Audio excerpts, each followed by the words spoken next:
one of the main things I wanted to talk to you about today was actually just that, building a speed program.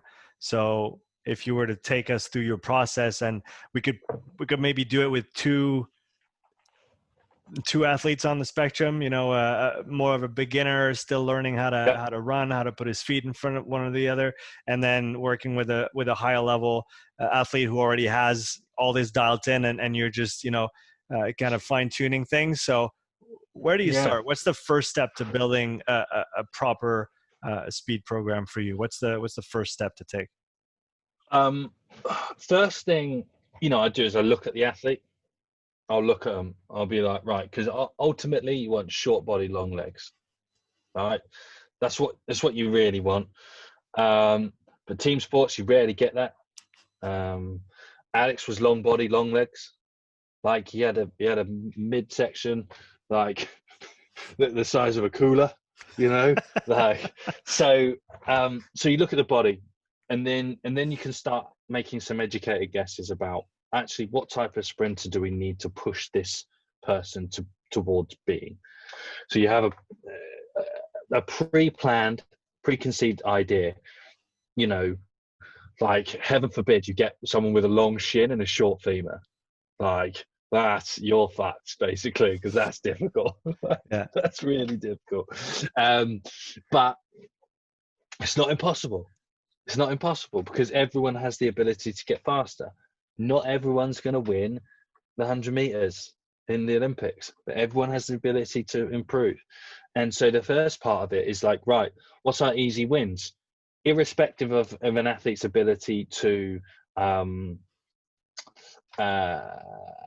sprint technically well, there's still always going to be skill acquisition flaws, because for every level of speed that's produced, a new skill error is revealed.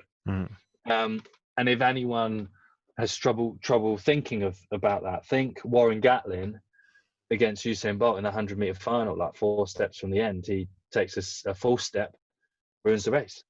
And is that skill? Well, potentially, because it's skill of handling the situation. So there's always room. There's always a skill element. And so from then, I literally will take it step one at a time, because sprinting is a domino effect. Linear sprinting is a consequential effect of collisions with the ground. So, like, if you think dominoes, right, they're all the same height, but think you're knocking down 20 dominoes, but they're getting heavier and bigger by the 20th. Like you're knocking over a domino the size of a computer screen. And the only way it's going to do it is if everything is stacked well. Is if that first one hits the second one, because everything's heavier and harder as you go through. So from that point of view, it's like team sport athletes. Question I'll ask is what do they look like when they're trying to get their weight in front of them? What do they look like when they're trying to find length out of the first step? And I just put them into different conditions, because I need to know if athlete can get length before we can find speed. It's easier to put speed on projection than projection on speed. Yeah, because maybe for as a practical example or sample of that, somebody who never fully extends, never finds that straight line, kind of, we can debate about whether we want a full straight line, but you see what I mean? Ankle, hip, shoulder, and really, like you said, project. But somebody who stays folded and then spins their legs really quickly, like you said, that's harder to flip around than someone who can actually project, but maybe doesn't have the right timing, can't switch fast enough, spends a bit too much time in the air on that first projection. Is that what you're talking about? Okay. Yeah, exactly. And I even go, with a beginner, so from the spectrum from beginner, I'll be like, well, find that straight line for me, please. Find that straight line, because I want to see, because it's not about the straight line. That's just the cue. The effect is if we can get clearance. So from that, where that foot start, the stance leg, so it would be the front leg, where the front leg starts, to get length, is there a split moment in time where it just moves forward and nothing happens? No change in the legs or anything like that. Does it just move forward? Take it from track and field. It's called block clearance. Do we get clearance? So for me to then say, use that cue, find that straight line, find the straight line, boom, everything shifts as one. Right, cool. Now, can you do it twice? Shift, shift, clear, clear, sweet. 2 steps. Then we start looking at the problem that we've got. Is our athlete pushing for too long to find length, or is their weight too far behind them? So it's kind of because we're looking for that pendulum. If the weight's too far, if they're pushing and finding clearance, but their weight isn't far enough in front of them to bring the leg back through, then it's still going to be too far behind them, so the leg will stay. Does that make sense? So we got that balance in act. So then it's like, okay, so then what do I need to do? Take them back on the drill, take them back on the wall. If we've got the first projection right, okay, so then let's load the hind leg through the ankle or the thigh, and let's get that leg smacking through with time. And then you can start building that relationship out, and you just increase specificity of exercise, and then specificity of sprint volume. Where at the beginning, like I did, one of my props, right? And this is how much I value skill acquisition early stages. When he came to see me, like he's 6'4", 120 kilos. Like we did A skips for an hour. Like people say, is that any use of his time? Yes, because he had DOMs for 3 days and he was blown out of his ass by the end of it. His physical preparation just wasn't there. And the whole time we were doing these A skips and stuff, but it was just about building the respect for the work and developing that relationship with his body, because he knew that he wasn't in sprint shape. And this is the problem where you get a lot of guys that pull up injured. They're not in sprint shape. And sprint shape just gets good. Like, can you perform a good sprint warm-up? If you can't perform a sprint warm-up, then you know where you are. Like Alex, the first time when he came to me back from an NFL season, the speed warm-up fucked him. It took him 40 minutes to get back into sprint shape. So it's not like I'm just picking on a prop. This is an NFL player. So, but then, lo and behold, 6 weeks later, this prop breaks 9 meters per second. Like, because it's the respect for the physical qualities and the skill of the load. So you've taken someone from one end of the spectrum to actually 9 meters per second at 120 kilos. That's moving. Like that's fast as fuck, right? And so that one athlete has gone from one end of the spectrum to the other end of the spectrum, and he hit like an 8.8 and a 9 in 10 minutes. So it's like he's produced it roughly twice. Call it twice. So it's not a fluke. And so, go on. Sorry, so you start with that projection because, like you said, I like the idea of the domino effect with the dominoes getting bigger and bigger. Because, like you said, if the first 2 steps are off, then everything is gonna pay down the line. Do you work from both ends of the spectrum in terms of working from that first step, but then also building on flies? And like you said, I mean, an A skip just quickly turns into some kind of intensive tempos, and then into some max velocity stuff. Is that the way you kind of go? You push at both ends? Yeah. No, definitely. It's a density model. Right. So I just call it a density model where you want, at one end, you want to give an athlete the opportunity for as much time and space to find their fastest speed. Then, wherever that speed is, most team sports about 50 meters. Because you just condition it. Do it slowly, do it safely. Don't hurt yourself, right? And the one way to keep that in check is to say, keep your pelvis underneath you, because that's where you need them at the end anyway. And it's usually about 50 odd meters.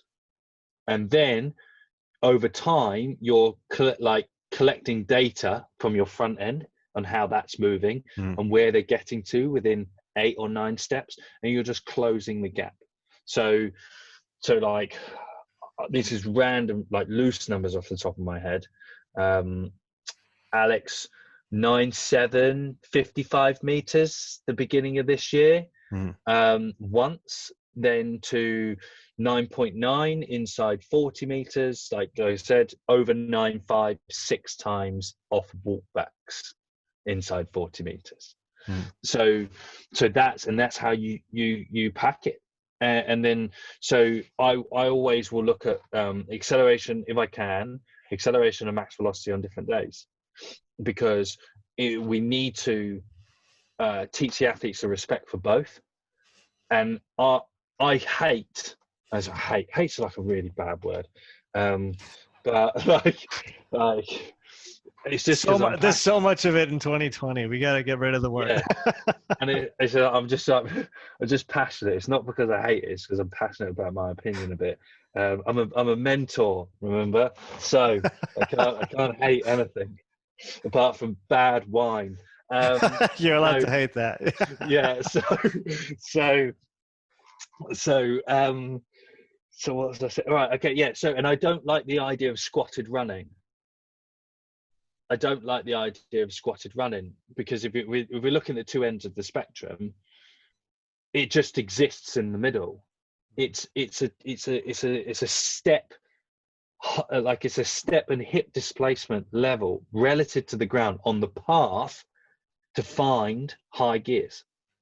It's a consequential effect. It's like the hip lock stuff. It's a consequential effect of ground reaction. So don't train it, leave it alone. Work to get length. And when I talk about, and this is again like how you build, how I take an athlete from acceleration to max velocity, as I say, first of all, keep separating your hip from your foot and the angle that you want to go until your body brings you up. So that's how we'll then take, because if you keep whacking, because the idea is that you want to keep the ground's here and you want to keep those hips as high, as far away as possible. And the reason being is so you can turn your legs round underneath your body. And so, and this is where it's so simple. It's like, if I get good enough length, or like, so the first 3 or 4 steps, you're kind of like, you're like really revving the momentum on the mass of the body. And then all of a sudden it's going, because it's Newton's first law, right? Inertia, and then second acceleration. So first step, second step, and then you're building. Once it's got speed, you need to keep it up there.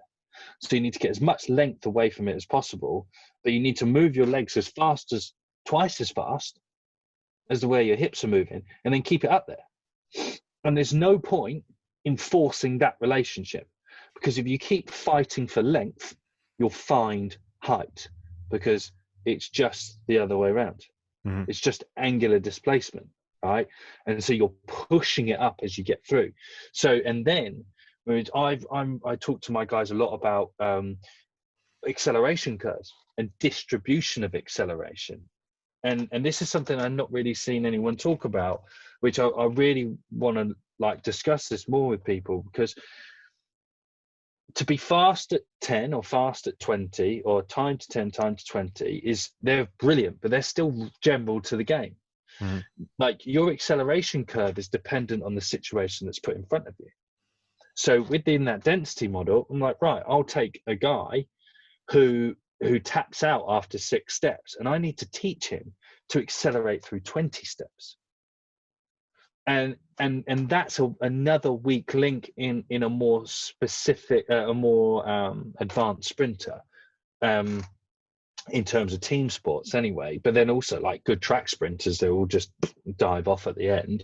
So it's about understanding speed maintenance. So it's really interesting. If you take like a starter play in rugby, I always liken things to starter plays, because they're the best opportunities to fuck shit up, pretty much.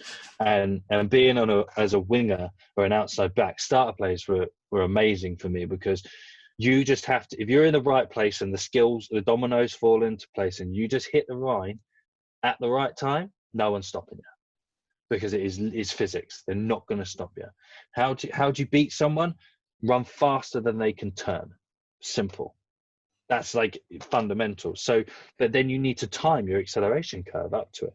So you need to have a repertoire of trying to get to 9 meters per second inside 20, but then 9 meters per second inside 30, 40, 50. And then also like timing when you're finding your gear, and then how long you can hold your gear. So there's this whole next layer of specific conundrum within team sport programming, which, to be fair, I mean, at the moment, a lot of my latest work with guys is up in 10, pretty much. We call it up in 10. They're usually there by 8, and then we're just getting the top end. I mean, I had a girl, England Sevens girl. She did 21 mile an hour inside 12 steps. What's that in either kilometers per hour or meters per second? I don't do miles per hour. No, I had it off a speed gun, so she was like 9.5. I think it's about 9.5, something like that. But high nines inside 12 steps. So it was like exploring these curves and understanding, and that's where the autonomy to the athlete comes in. It's like, well, coach, why am I just doing 10-meter sprints when I'm a winger and I barely sprint for 10 meters ever? It's like, well, this is when the coach needs to give that autonomy. And also, like, I had a player, Howard Packman. He's my first guy over 10 meters per second, and he did that in a game, and he was a high leg turnover, high frequency guy, and so we had to, and a really poor lumbar pelvic tilt, and his goal was learning to stabilize the pelvis through all phases of gait, because it would top out and he kept getting hamstring injuries. And so for him it was like, so let's sit down, go through your tape. How do you score the most tries? In what scenarios do you score the most tries? Well, let's work on that. Or where do you find you do your best work? And and he came back and it was a cover tackle situation, 10.13 on Catapult. So not Stat Sports. Stat Sports aren't verified. Catapult are. But that's me being sassy. And so then it was, again, it's all those layers of context, and again it goes right back to the beginning. Give it back to your player. Give it back to the player. Let go of your ego, and you can build out the shoddiest program, but if the athlete believes in it, it's going to get better. Maybe a recent example of what you're talking about, the acceleration curve. Caleb Clark comes to mind. Just watching the huge game that he did against Australia 2 weeks back, 3 weeks back. And when he scores like 2 or 4 tries, I forget, but you see him up, didn't they? You see him. It just seems like the other players are not ready for him to run that fast off his first 2 or 3 steps. He's so dynamic off his first step, second step, that guys that would usually catch any other player, they can't catch him. And then another one that always comes to mind is Bowden Barrett, when he decides to put his foot down because he sees a gap. Again, he knows that he's going to get through, and he usually does. Maybe he'll grab a short, but he usually is through.